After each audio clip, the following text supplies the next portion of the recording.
Hello friends, welcome to the channel. इस video में DBMS का क्वेश्चन को देखेंगे जिसे मैं बेसिक टू हाई लेवल से तैयार किया है, जो टीजीटी और पीजीटी दोनों के लिए इम्पोर्टेंट होगा। और ये वीडियो उनके लिए भी इम्पोर्टेंट होगा जो नेट या फिर DSSB, STET, Rajasthan computer teacher या फिर जितने भी स्टेट लेवल के कंप्यूटर टीचर जो टीजीटी और पीजीटी के लेवल से होते हैं, उनके लिए वीडियो काफ़ी इंपॉर्टेंट होने वाला है। तो ये वीडियो आप ज़रूर देखें। मेरे तरफ से उन सभी स्टूडेंट को बेस्ट ऑफ लक जो राजस्थान कंप्यूटर इंस्ट्रक्टर का एग्ज़ाम देने वाले हैं। तो चलिए वीडियो को स्टार्ट करते हैं और क्वेश्चन नंबर 1 से देखते हैं और डिस्कशन स्टार्ट करते हैं। क्वेश्चन नंबर 1 में है the primary goals of DBMS. DBMS का जो प्राइमरी गोल है वो यहाँ पे दिया हुआ है। इसमें से सिलेक्ट करके बताना है कि कौन कौन सा गोल है सो सही है। तो यहाँ पे बोल रहा है कि डीबीएमएस है जो डेटाबेस मैनेजमेंट सिस्टम, जिसका फुल फॉर्म होता है, ये जो है सो स्टोर करता है इन्फॉर्मेशन को, मॉडिफाई भी कर सकता है इन्फॉर्मेशन को, यानी मॉडिफिकेशन करने की इसमें क्षमता होती है। उसके बाद बोल रहा है रिट्राइव्स द इंफॉर्मेशन, यानी इंफॉर्मेशन को निकाल भी सकता है, रिट्राइव कर सकता है। उसके बाद बोल रहा है provide an environment that is congenial to user, यानी यूजर को सुविधाजनक बनाता है, उस तरह का एक इन्वायरमेंट प्रोवाइड करता है। तो ये जो चारों दिया हुआ स्टेटमेंट, ये सारे स्टेटमेंट ट्रू है। तो यहाँ पे ऑल ऑफ द अबव इसका आंसर हो जाएगा, यानी फर्स्ट का आंसर हो जाएगा option number C. Next question number 2 है who create the first DBMS. DBMS को सबसे पहले कौन क्रिएट किए थे, या फिर पूछा जा सकता है इसको दूसरी तरह से क्वेश्चन कि डीबीएमएस का फादर कौन है, डीबीएमएस का इन्वेंटर कौन है। तो इसका क्या है, इसे कहीं कहीं पे लिखा रहता है EF code, direct shortcut form में लिखा रहता है EF कोड, जिसका फुल फॉर्म होता है ईगर फ्रैंक कोड। तो यहाँ पे ऑप्शन नंबर इसका आंसर हो जाएगा बी। नेक्स्ट क्वेश्चन की ओर बढ़ते हैं। क्वेश्चन नंबर 3 है what is the DBMS. DBMS है क्या। डीबीएमएस का यहाँ पे डिफिनेशन एक तरह से पूछा जा रहा है कि डीबीएमएस क्या होता है। तो डीबीएमएस में हम लोग पढ़ते हैं कि डीबीएमएस एक डेटा का ऑर्गेनाइज कलेक्शन होता है और हमें वहाँ से क्या प्रोवाइड कराता है, उसे हम लोग एक क्रिएट कर सकते हैं, डीबीएमएस एक्सेस कर सकते हैं, अपडेट कर सकते हैं, मॉडिफाई कर सकते हैं और मैनेज कर सकते हैं। यानी उसमें सारे डेटा को मैनेज करने का सुविधा उसमें दिया रहता है, उसी को हम डेटाबेस कहते हैं। तो यहाँ पर ऑप्शन को देखिए कि क्या यहाँ पे लिखा हुआ है। यहाँ पे लिखा हुआ organize collection of information that can not be access. यहाँ पे तो पहले ही लिख रहा है कैन नॉट, तो कैन नॉट तो होगा ही नहीं, तो यहाँ पे एक्सेस हम लोग नहीं कर सकते, ऐसा कह रहा है, तो ये गलत है हमारा। नेक्स्ट ऑप्शन है कलेक्शन ऑफ डेटा और इन्फॉर्मेशन विदाउट ऑर्गेनाइजिंग। यहाँ पे बिना ऑर्गेनाइजिंग किए हुए ही हम लोग डेटा को कलेक्शन करते हैं, ऐसा होता है क्या? नहीं, ऐसा नहीं होता है, भी हमारा गलत है। थर्ड ऑप्शन है organized collection of data that can not update. यहाँ पे जो भी ऑर्गेनाइज किया हुआ कलेक्शन है डेटा का, तो उसे हम लोग अपडेट नहीं कर सकते हैं, ऐसा यहाँ पे कह रहा है। तो ऐसा भी नहीं होता है कि हम लोग उसे अपडेट नहीं कर सकते हैं, अपडेशन होता है उसमें।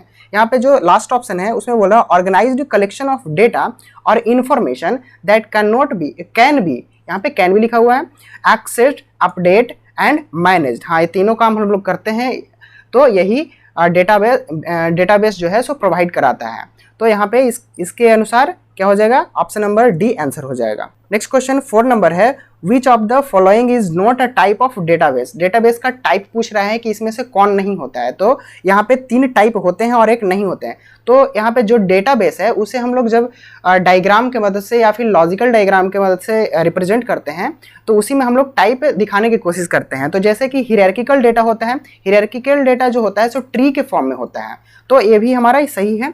नेटवर्क जो होता है, नेटवर्क के फॉर्म में भी हम लोग डेटा को रिप्रेजेंट करते हैं, हाँ ये भी हमारा सही है। उसके बाद डिस्ट्रीब्यूटेड डेटा होता है, हाँ यहाँ पे भी इसका टाइप है जो डेटा है सो डिस्ट्रीब्यूटेड होता है।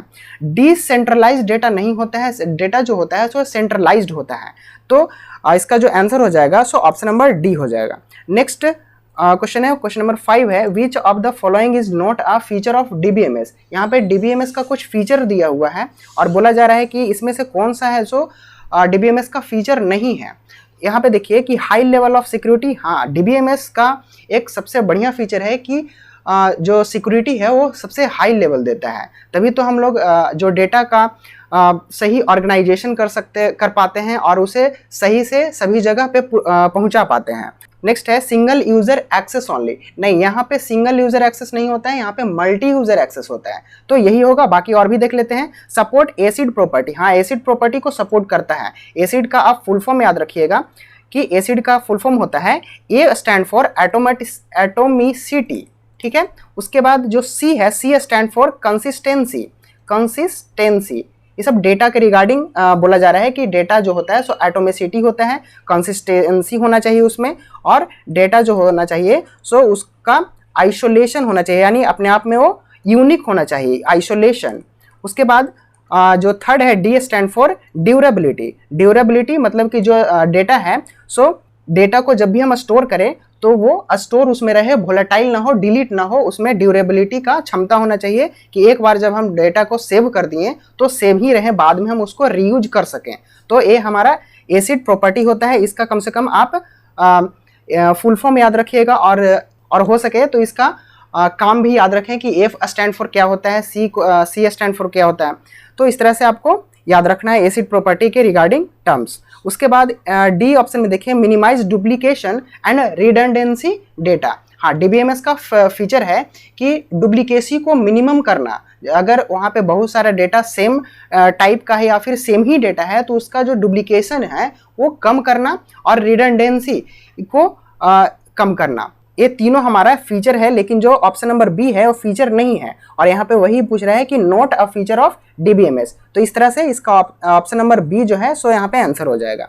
नेक्स्ट क्वेश्चन 6 नंबर है, a blanks in a table represent a relationship among a set of values. यहाँ पे बोल रहा है कि आपके पास कोई एक टेबल है, और टेबल में जो भी हमारे पास रिलेशनशिप है एक रो और कॉलम के बीच में, तो उस सेट को एक वैल्यू हम देते हैं, और उस वैल्यू को हम लोग क्या रिप्रेजेंट करते हैं तो उसे हम लोग बोलते हैं की। जैसे कि हम लोग इसमें बहुत सारे की पढ़ते हैं, प्राइमरी की, कैंडिडेट की, सुपर की, इस तरह से की होता है, और उससे हम लोग को रिलेशनशिप रिप्रेजेंट उससे हम लोग करते हैं। तो इसलिए इसका आंसर जो है ऑप्शन नंबर ए हो जाएगा। नेक्स्ट क्वेश्चन 7 नंबर है, इसमें बोल रहा है कि in the architecture of a database system external level is the. तो डेटाबेस में कुछ लेवल होते हैं, जैसे कि जो लेवल है वो 3 टाइप का होता है, जिसमें पहला लेवल जो होता है सो इंटरनल लेवल होता है, इंटरनल। दूसरा होता है कॉन्सेप्चुअल, और तीसरा होता है एक्सटर्नल। तो यहाँ पे डेटाबेस आर्किटेक्चर में 3 लेवल है, इंटरनल और कॉन्सेप्चुअल और एक्सटर्नल। ठीक है, तो इंटरनल जो है सो हमारा क्या रिप्रेजेंट करता है उसको यहाँ पे बताना है। तो यहाँ पे तो पूछ रहा है कि एक्सटर्नल क्या रिप्रेजेंट करता है वो हमें बताना है, लेकिन हम लोग को तीनों पता होना चाहिए कि इंटरनल क्या रिप्रेजेंट करता है, कॉन्सेप्चुअल किसे रिप्रेजेंट करता है, और एक्सटर्नल किसे रिप्रेजेंट करता है। तो यहाँ पे जो इंटरनल है वो फिजिकल व्यू को रिप्रेजेंट करता है। उसके बाद जो कॉन्सेप्चुअल लेवल है वो लॉजिकल व्यू को रिप्रेजेंट करता है, लॉजिकल व्यू। उसके बाद जो एक्सटर्नल लेवल है वो हमारा व्यू लेवल को रिप्रेजेंट करता है, इसे व्यू लेवल भी बोलते हैं, या फिर इसे बोल देते हैं यूजर लेवल। जो यूजर के पास होता है वो एक्सटर्नल लेवल ही होता है, यानी यूजर लेवल को एक्सटर्नल लेवल रिप्रेजेंट करता है। तो यही यहाँ पे पूछ रहा है कि जो आर्किटेक्चर है डेटाबेस सिस्टम का, उसमें हम लोग एक्सटर्नल लेवल को यूज कहाँ पे करते हैं। तो इसका क्या हो जाएगा आंसर, तो इसका आंसर हो जाएगा व्यू लेवल, यानी 7 का आंसर हो जाएगा option number D. Next question number 8 है, इसमें बोल रहा है की to represent relationship between table is called. यहाँ पे बोला जा रहा है कि 2 टेबल है आपके पास, और 2 टेबल के बीच में आपको रिलेशनशिप यहाँ पे दर्शाना है, यानी इसके बीच में रिलेशनशिप दर्शाएंगे तो इसमें से कौन सा की को यूज करेंगे हम लोग, कौन सा की को रिप्रेजेंट यहाँ पे करेंगे जो दोनों टेबल को वहाँ पे रिलेशनशिप दे सके। तो इसमें हम लोग फॉरेन की को हम लोग यूज करते हैं, फॉरेन की से ही एक टेबल से दूसरे टेबल को रिप्रेजेंट किया जाता है। जैसे कि यहाँ पे एसक्यूएल के कुछ कीज दिए हुए हैं, उसे आपको पता होना चाहिए, जैसे कि सुपर की क्या है, प्राइमरी की क्या है, और यूनिक की क्या है, फॉरेन की क्या है।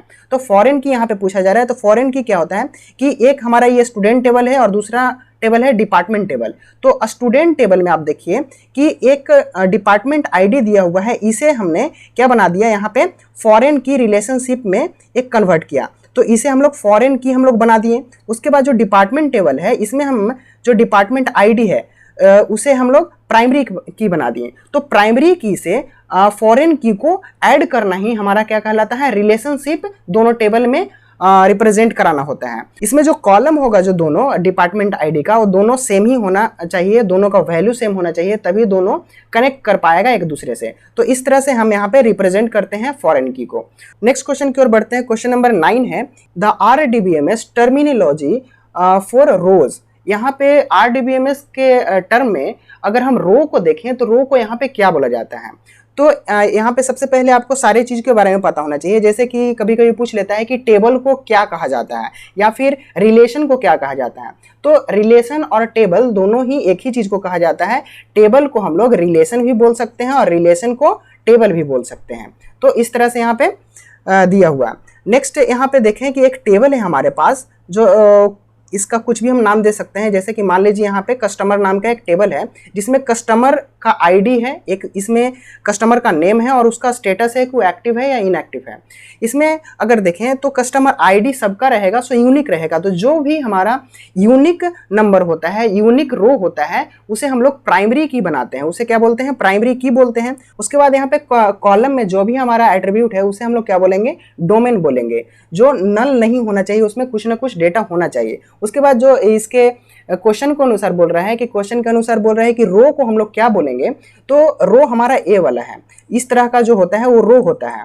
और जो ऊपर से नीचे की ओर डायरेक्शन में आता है वो हमारा कॉलम होता है। तो रो को हम लोग यूज करते हैं टर्म DBMS में टपल, टपल को ही हम लोग रो बोलते हैं। और अगर हम कॉलम को देखें तो कॉलम को हम लोग एट्रीब्यूट बोलते हैं। ठीक है, तो इस तरह से इस क्वेश्चन का जो आंसर है सो क्या हो जाएगा, रो को हम लोग क्या बोलते हैं, टपल। तो ऑप्शन नंबर ए चला जाएगा। इसी तरह से और भी इसमें क्वेश्चन फ्रेम किया जा सकता है, जैसे कि बोल देगा कि total number of row is क्या बोला जाता है। तो टोटल नंबर ऑफ रो को क्या बोलते हैं, कार्डिनलिटी बोलते हैं। और टोटल नंबर ऑफ कॉलम अगर बोल दिया जाए तो इसे हम लोग डिग्री बोलते हैं। तो यहाँ पे आप याद रखिएगा कि total number of row cardinality और total number of column is equal to degree. और कॉलम को हम लोग एट्रीब्यूट बोलेंगे और टपल को हम लोग रोज बोलेंगे। इस तरह से आपको याद रखना है।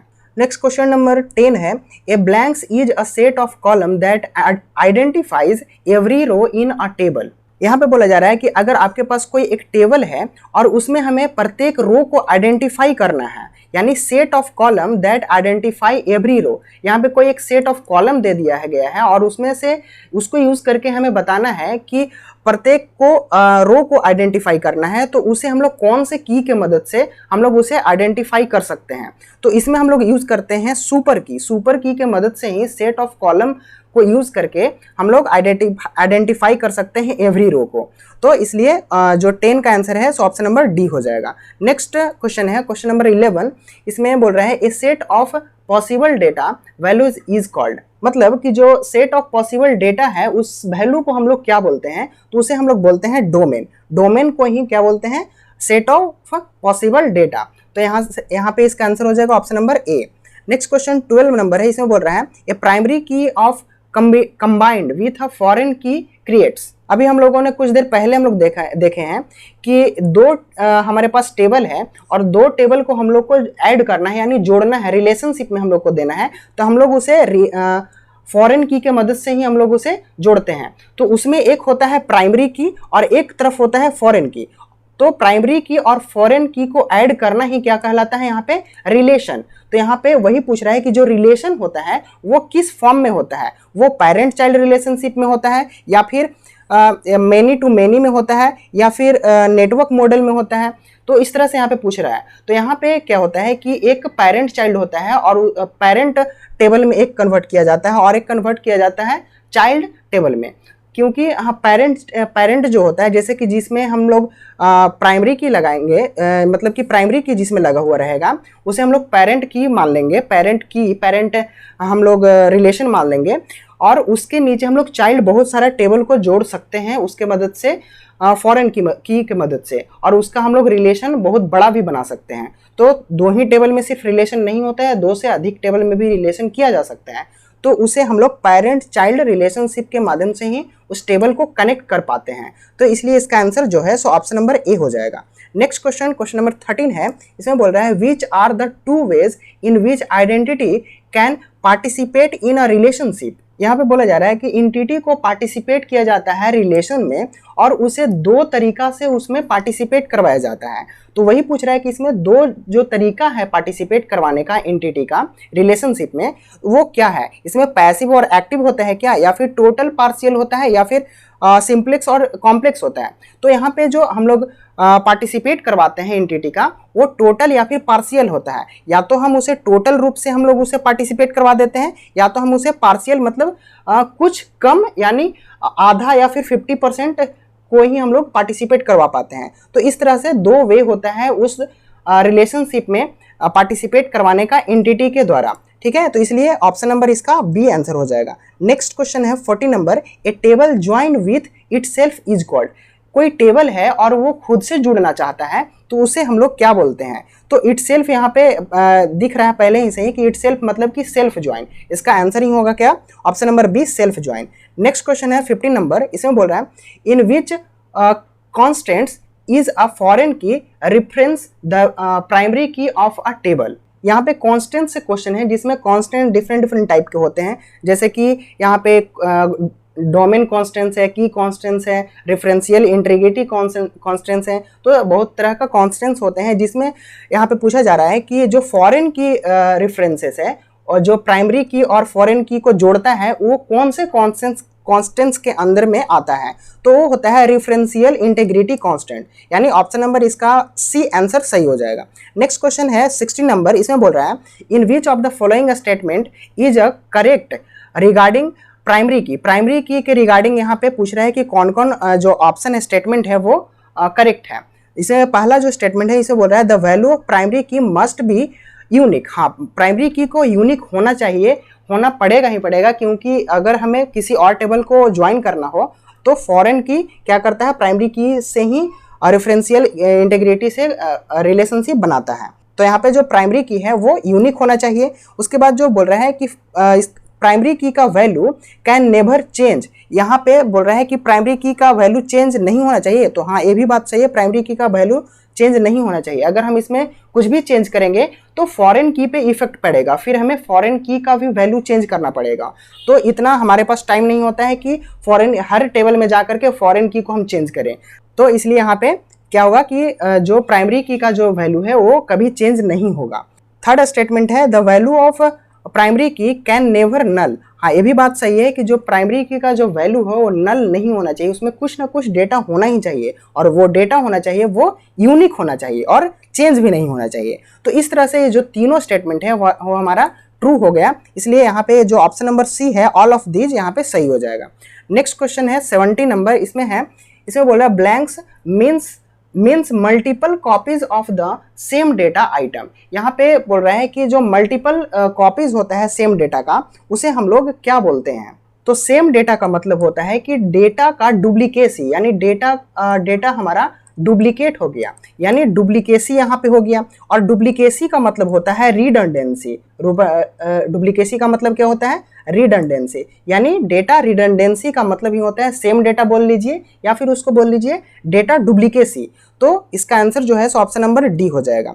नेक्स्ट क्वेश्चन 80 नंबर है a function that has no partial functional dependency are in blanks form. यहाँ पे फंक्शनल डिपेंडेंसी के ऊपर एक क्वेश्चन है जिसमें हमें पता होना चाहिए कि जो फंक्शनल डिपेंडेंसी है वो कितने टाइप का होता है और वह उसमें जो पहचानने का जो टर्म है वो क्या है। तो इसे हम लोग सबसे पहले देख लेते हैं कि कौन कौन सा फंक्शनल डिपेंडेंसी है और उसका पहचानने का जो टर्म है वो क्या क्या है। तो फंक्शनल डिपेंडेंसी में सबसे पहला जो होता है सो फर्स्ट एनएफ होता है, दूसरा होता है सेकंड एनएफ, तीसरा होता है 3NF, उसके बाद होता है BCNF के बाद होता है 4NF, उसके बाद होता है 5NF। तो इस तरह से हमारे पास जो डिपेंडेंसी है वो 6 टाइप के फंक्शनल डिपेंडेंसी है, जिसमें 1NF, 2NF, 3NF, BCNF और 4NF और 5NF यहाँ पे है। तो यहाँ पे सबसे पहले देख लेते हैं 1NF हम लोग किसे कहते हैं। तो 1NF में हमारा नो मल्टी वैल्यूड एट्रीब्यूट, यानी 1NF बोलता है कि हमारे पास जो टेबल है उसमें नो मल्टी वैल्यूड एट्रीब्यूट होना चाहिए, यानी उसमें कोई भी मल्टी वैल्यू टाइप का एट्रीब्यूट नहीं होना चाहिए। उसके बाद जो 2NF है वो कहता है कि सबसे पहले तो हम 1NF को फॉलो करेंगे, उसके बाद हमारे पास एक्स्ट्रा कुछ कंडीशन है। जो कंडीशन है सो क्या है? No partial dependency. उसके बाद जो 3rd NF है, 3rd NF बोलता है कि 1st NF और 2NF ये दोनों का हमारे पास कंडीशन फॉलो करना चाहिए, यानी 2NF में होना चाहिए और इसके बाद जो है सो हमारे पास कुछ एडिशनल फंक्शन है, जैसे यहाँ पे बोल रहा है कि नो ट्रांजिटिव डिपेंडेंसी। उसके बाद BCNF बोलता है कि सारे पहले वाले जो हैं सो सारे का जो टर्म है वो मेरे पास भी होना चाहिए, यानी 3NF होना ही चाहिए। उसके बाद जो एक्स्ट्रा है इसके पास सो LHS में यानी लेफ्ट हैंड साइड में उसका जो की है वो होना चाहिए क्या कि मस्ट भी सुपर की होना चाहिए, या फिर हो सकता है कि कैंडिडेट की होना चाहिए। तो सुपर की या फिर कैंडिडेट की LHS में होना चाहिए और 3NF में भी वो होना चाहिए, तब वो कहलाएगा कि BCNF में है। इसके बाद बोल रहा है कि 4NF क्या है, तो 4NF में बोलता है कि पहले हम BCNF को फॉलो करेंगे, BCNF को फॉलो करेंगे, उसके बाद इसका जो कहना है so no multi valued dependency. उसके बाद लास्ट है 5NF। 5NF बोल रहा है कि इसी तरह से 4NF को ही फॉलो करेगा। इसके बाद इसमें लॉसलेस डीकम्पोजिशन। तो इस तरह से 1NF to 5NF हम लोग देख लिए कि क्या की टर्म है इसका और कौन कौन सा हमारा फंक्शनल डिपेंडेंसी होता है। तो उसी तरह से यहाँ पे पूछ रहा है कि जो फंक्शनल डिपेंडेंसी है जिसमें हमारा नो पार्शियल फंक्शनल डिपेंडेंसी किसे हम लोग बोलेंगे, कौन से फॉर्म को बोलेंगे।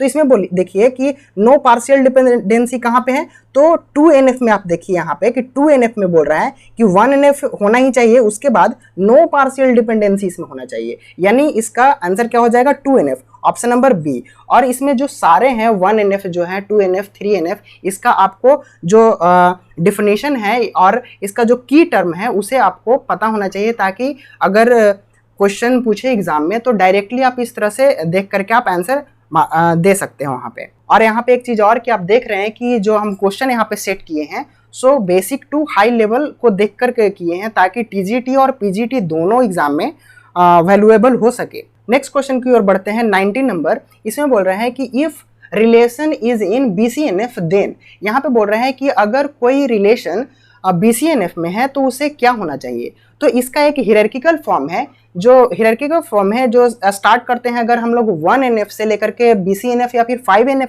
तक का हम लोग जाते हैं, तो उसमें बोल रहा है कि अगर हमारा 1NF है तो 1NF है और आगे बढ़ते हैं अगर 2NF में पहुंचते हैं, तो 2NF में पहुंचने से पहले क्या करते हैं कि इसका जो प्रॉपर्टी है वो इसमें होना चाहिए, किसमें होना चाहिए 2NF में, और 2NF का जो प्रॉपर्टी है वो 3NF में होना चाहिए, 3NF का प्रॉपर्टी हमारा BCNF में होना चाहिए, BCNF में होना चाहिए। तो इस तरह से हमारा हियरार्किकल फॉर्म बनता है BCNF का रिलेशन में।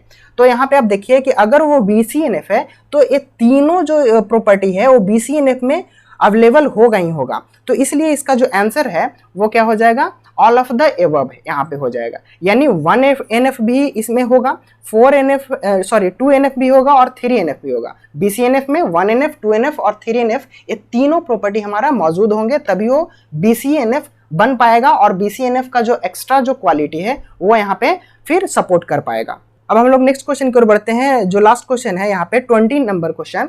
इसमें बोल रहा है कि कोर्स एक दिया गया है, यहाँ पे एक तरह से SQL कोड है यहाँ पे।